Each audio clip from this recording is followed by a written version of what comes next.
Hello, we're doing Chapter 5, Section 1, Transforming Quadratic Functions. And we're going to talk about one type of application when I have a situation in physics which is described with a quadratic function, and I end up with a similar situation where it's described with a same type of quadratic function where the parameters have changed. The parameters would be the constants that are part of the function. So in this case, we're talking about the safe loading working load of a rope. In other words, how many pounds can the rope hold before it breaks? And in this, for this problem, we're talking about natural ropes with natural fibers. Sometimes, I actually have a horsehair rope. I don't have it with me where I'm at right now, but I do have a horsehair rope. A rope that's made out of horsehair. It's actually an old antique from my wife's grandfather's farm, and it's a very, very strong rope. The diameter of it's about an inch thick. So anyway, talking about how the size of the rope, how much weight, the working load. I'm sorry, I'm stumbling over my own words. Depends on how big the rope is, not the length of the rope, but how thick the rope is. Really thick ropes are going to hold a lot. And since the rope is circular in cross-section, it's based upon the radius, which actually, let me draw a picture here, okay? So here's part of a rope, all right? And I know I drew two lines, so think of it as like this. So I just cut like a section of the rope. Well, this cross section right here, this is a circle. With a braided rope, it's not a perfect circle, but it's good enough for what we have here. And if I look at it straight on, this area that I have here is based upon the radius. And of course, I know from circles, the area is pi times the radius squared. All right, so now pi is going to be a factor in here, and it's in here, but don't worry about that. The r to the second power is what makes this a quadratic. All right, so that's the background information from this. I love talking about this because it involves physics. Now you're probably thinking, yeah, but I'm never going to do anything with a natural rope. The same type of discussion is held if I talk about a steel cable. And if you are, and again, I really want to keep connecting my class with science, technology, engineering, and physics. Okay, engineering, you can talk about, I know Mr. Manning loves to talk about like different types of bridges. And if you see like a suspension bridge, we use steel cables to hold up the base of the bridge. All right, so how much the cable can hold is based upon the diameter of the cable.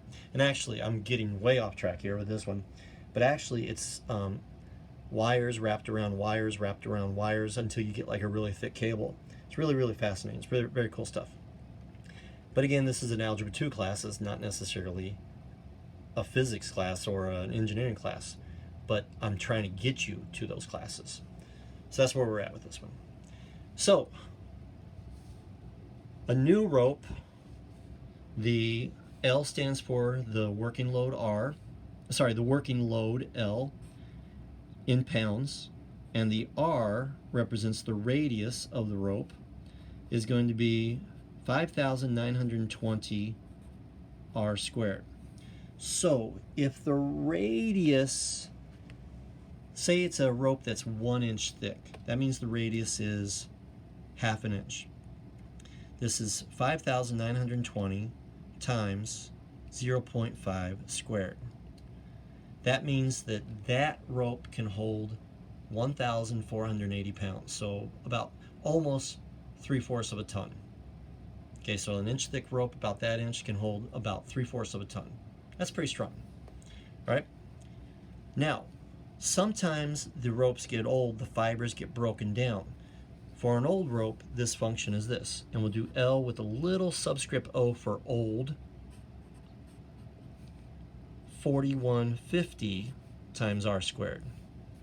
So an old rope, 4950 times, and again, ropes come in different sizes. I'm just comparing the same size, 0.5 squared. I said it's a 1-inch thick rope. That's the diameter, so the radius would be 0.5. That means that the old rope now is down to like 1,237 some pounds. Okay, not as much. So what is the transformation that went from L to L0? So in other words, what do I multiply this by to get that? Now both of these are vertical stretches of the parent function. But what I want is how to go from L to L naught, or L sub 0, okay? So the question is that what do you multiply 5920 by? What do I multiply this by? A, that equals 4150. So I'm going to divide. I'm going to take 4150 and divide by, what was it, 5920? 5920. And it's approximately 0.7. So A is approximately 0.7. So that tells me it is a vertical compression, because it's less than 1, by 7/10. So what kind of transformation describes this change? What does this transformation mean? That it means that the rope, the old rope, can hold less or fewer? How about not as much? All right. So you're going to be seeing situations in your advanced math and advanced science and even your engineering classes where you're going to be dealing with quadratics. And the connection is going to be what I'm teaching you right here. All right.